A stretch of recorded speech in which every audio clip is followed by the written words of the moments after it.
यानी कि अखिलेश यादव मजबूत हैं और इंडिया गठबंधन में अखिलेश की मौजूदगी है तो कहीं ना कहीं उन्हें कांग्रेस का भी साथ मिलता हुआ नजर आ रहा है। लेकिन अगर मायावती की बात करें तो मायावती यहां पर अकेली पड़ चुकी हैं। अब दलित वोट बैंक भी आपने देखा होगा पिछले चुनाव में कि मायावती के हाथों से कहीं ना कहीं छिटकता हुआ नजर आया।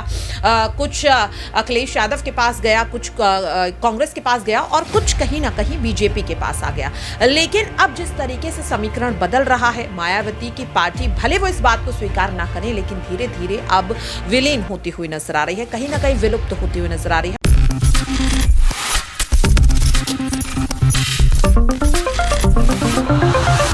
नमस्कार, मैं प्रांशी राठौर और आप देख रहे हैं नेक्स्ट 9 न्यूज। यूपी की सियासत में बहुजन समाज पार्टी लगातार सुर्खियों में बनी हुई है, क्योंकि बसपा सुप्रीमो मायावती जो साफ कर चुकी हैं अपने जन्मदिन के मौके पर 15 जनवरी को उन्होंने साफ कह दिया कि किसी भी राजनीतिक दल के साथ वह जुड़ना नहीं चाहेंगी। मायावती ने ये बयान जिस तरह से दिया, ये बयान उस वक्त सामने आया जब सपा प्रमुख अखिलेश यादव के सुर धीरे धीरे बदलते हुए नजर आए, जब उनका दिल नरम होता हुआ नजर आया, क्योंकि अखिलेश यादव पहले तो उन पर तंज कस रहे थे लेकिन अचानक से वह मेहरबानी दिखाते हुए नजर आते हैं। और इससे पहले देखा गया कि आजाद समाज पार्टी के राष्ट्रीय अध्यक्ष चंद्रशेखर आजाद मायावती के समर्थन में थे और अब भी नजर आ रही हैं।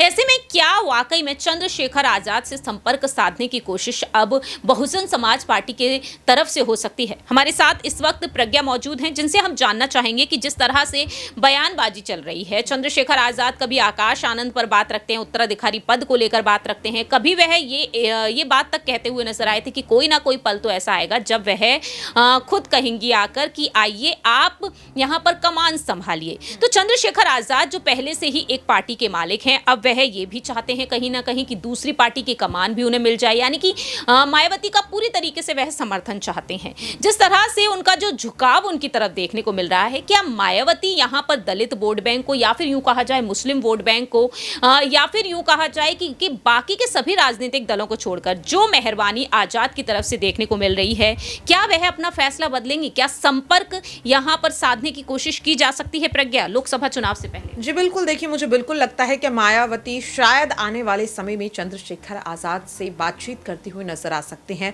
इसकी दो बड़ी वजह है। पहली ये कि उत्तर प्रदेश में सपा और आरएलडी का गठबंधन हो चुका है, यानी कि अखिलेश यादव मजबूत हैं और इंडिया गठबंधन में अखिलेश की मौजूदगी है तो कहीं ना कहीं उन्हें कांग्रेस का भी साथ मिलता हुआ नजर आ रहा है। लेकिन अगर मायावती की बात करें तो मायावती यहां पर अकेली पड़ चुकी हैं। अब दलित वोट बैंक भी आपने देखा होगा पिछले चुनाव में कि मायावती के हाथों से कहीं ना कहीं छिटकता हुआ नजर आया।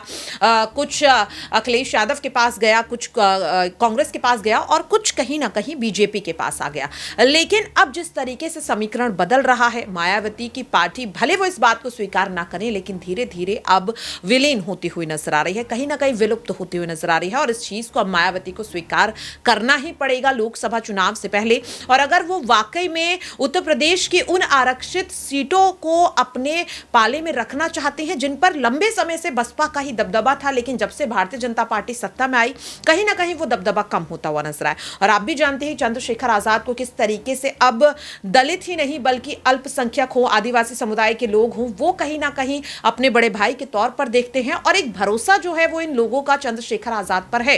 तो उन आरक्षित सीटों को अपने खेमे में करने के लिए मायावती को चंद्रशेखर आजाद की जरूरत पड़ेगी। ये वाकई में मायावती को समझने की जरूरत है और वो चाहे या ना चाहे लेकिन अपनी पार्टी को बचाने के लिए, उन सीटों को बचाने के लिए मायावती को पहल करनी पड़ेगी। और अगर वो नहीं करती है यहाँ पर प्रांशी, तो कहीं ना कहीं मुझे लगता है कि जो सीटें पिछले चुनाव में बीएसपी के पाले में आई थी, खाते में आई थी, वो शायद यहां पर नहीं आएंगी, क्योंकि मायावती की अगर बात की जाए तो उनके कई सांसद या तो पार्टी को छोड़ चुके हैं या फिर वो कहीं ना कहीं बगावत करते हुए नजर आ रहे हैं, जैसा कि हमने अभी हाल ही में दानिश अली को लेकर देखा भी।